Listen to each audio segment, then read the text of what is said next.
Good evening and welcome to channel तरन पम पम। आज का तारीख है 2 सितंबर 2023। तो 2010 अगस्त 20 को एक मूवी निकला था, लफंगे परिंदे। ये यश राज ये फिल्म ने बनाया। उसमें ये क्या नितिन मुकेश और दीपिका पादुकोण ने। तो ये मूवी देख के लगा कि कुछ मुझे टारगेट किया गया, क्योंकि उसमें मेरा रोल ना ही तो नितिन मुकेश ने कुछ परफॉर्म किया, ना ही कुछ था। पर इस पिक्चर में मुझे एक छोटा सा एक पर इम्पोर्टेंट सा रोल दिया गया था कि नितिन मुकेश का मैं मुंबई में जब आया जून 20 को, तो जुलाई को मैं एक इंटरव्यू देने गया था बसई में जो वोल्टास का फैक्ट्री है उसको क्रॉस करके कुछ थोड़ा सा अंदर रिमोट एरिया में एक इंडस्ट्रियल एरिया है। वहाँ पे एक लिफ्टिंग फॉर्क बनाने वाला एक कंपनी है, उसने मुझे बुलाया था। वहाँ पे मैंने इंटरव्यू में दिया, तो फिर वो लोग सैलरी पूछने लगे। तो मैंने बोला कि आपका मैंने गलती से ये पूछ लिया कि आपका कंपनी का टर्नओवर कितना है, ये सब के। तो वो बोला कि क्यों, तुम्हें इससे क्या मतलब। मैंने बोला कि नहीं, अगर आपका कंपनी का ज़्यादा टर्नओवर है तो मैं सैलरी कुछ ज़्यादा मांगूंगा, अगर आपका कंपनी का टर्नओवर कुछ कम है तो मैं कुछ कम मांगूंगा। तो मैंने ऐसे भी बोल, तो ये बात शायद सुनकर उनको बुरा लगा, तो इसलिए मुझे और नहीं लिया। नहीं तो उन्होंने मुझे लगभग इंटरव्यू लेकिन मुझे लगभग फिक्स ही कर लिया। तो ये अगर हो जाता तो वो बसई में उस कंपनी में पक्का मेरा जॉब लगने वाला था। तो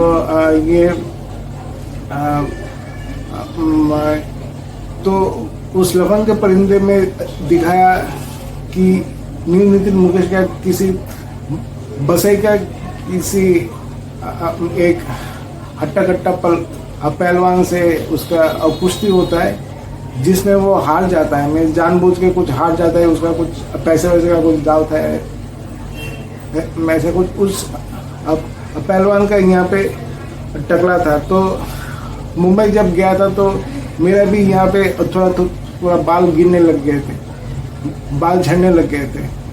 तो उसी का ये लगता है कि बिल्कुल मेरे टकले जैसे किसी को चूज करके उस पहलवान को मिसलाया गया।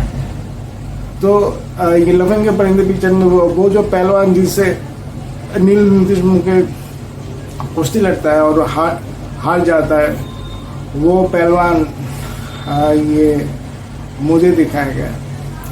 And for that thank you very much. बाकी पिक्चर से मेरा कुछ लेना देना नहीं है।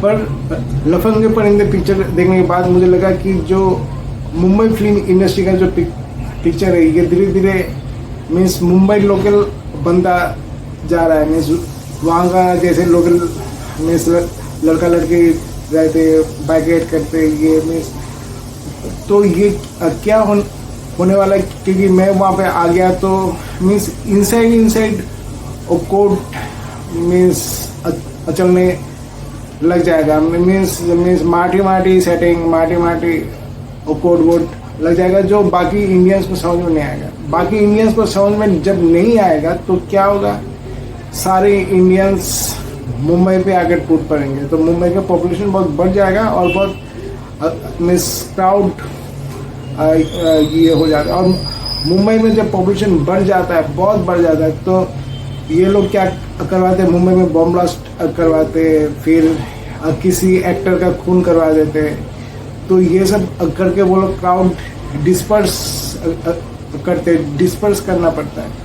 मुंबई का मीन्स इतना क्राउड आ जाता है ना, सारा इंडिया से मीन्स उसका क्राउड ये हो जाता है। तो मैंने ये जब देखा लफंगे परिंदे पिक्चर, तो मुझे समझ में आ गया था कि मुझे मुंबई से भागना होगा, क्योंकि इतना बड़ा क्राउड को एकोमोडेट करने वाला क्षमता तो मुंबई में नहीं है। क्योंकि मुंबई के रास्ते बहुत ही पतले से, वहाँ पे 1 किलोमीटर ट्रेवल करने के लिए ऑटो में 1 घंटा बैठना पड़ता है, वहाँ पे इतना ट्रैफिक जाम। तो मुंबई का लोड सिर्फ दिल्ली ले सकता है, दिल्ली एनसीआर में मुंबई फिल्म इंडस्ट्री को उठा के दिल्ली में लाया जाए तो ही, और मैं अगर वहाँ पे तो ही मीन्स लोड ले सकता है, क्योंकि अगर मैं गया मुंबई में तो मीन्स ओवर क्राउडेड बनने में ना, जो मुंबई इतना प्रेशर नहीं ले पाएगा, क्योंकि ऐसे ऐसे पिक्चर बनने वाले जिसको समझने के लिए सारा इंडिया फिर मुंबई में आके वो टूट पड़ेंगे। तो इसलिए मैंने सोचा कि मुंबई से बेटर है कि कल्टी मारो और भागते चलो, और फिर से दिल्ली जाके मेहनत मजदूरी कर लो किसी लाला की फैक्ट्री में, इससे कई गुना अच्छा है। तो इसीलिए मैं मुंबई छोड़ के फिर मैं वापस चला गया था दिल्ली अपने मायापुरी स्टैंडर्ड कास्टिंग कंपनी में, वहाँ पे जॉब ढूंढने, वहाँ पे जॉब लगाने। वहाँ पे इंटरव्यू देके लगभग मेरा हो ही गया था, पर लाला जी ने मुझे पूछ लिया था कि कितना साल रहोगे, तो मैंने बोला था वो जब आया हो तो 3-4 साल तो रहूँगा ही।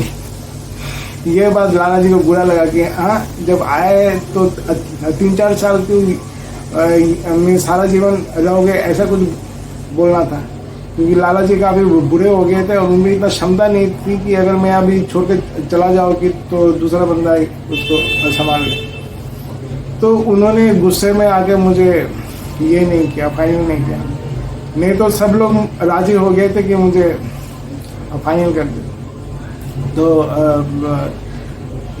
तो मिस उनकी वाइफ, फिर जो मेरा जो बॉस थे उनका भी उम्र 60-65 उम्र का था, उनका नाम था खुराना जी, जो अब्दुल कलाम के साथ उनका फोटो भी है रॉकेट लॉन्चर बनाते हुए। तो ये जो थे वो सब मेरे सपोर्ट में थे, पर वो राजी नहीं हुए, तो इसलिए मेरा नहीं हुआ। फिर मैं वापस गया कोलकाता, वहाँ पे फिर कुछ दिन रहा, फिर वहाँ से फिर मुझे गुड़गांव की ये नोएडा की किसी थर्ड पार्टी रोल कंपनी ने मुझे बुला लिया और फिर वापस लगा दिया फ्रॉम 2011।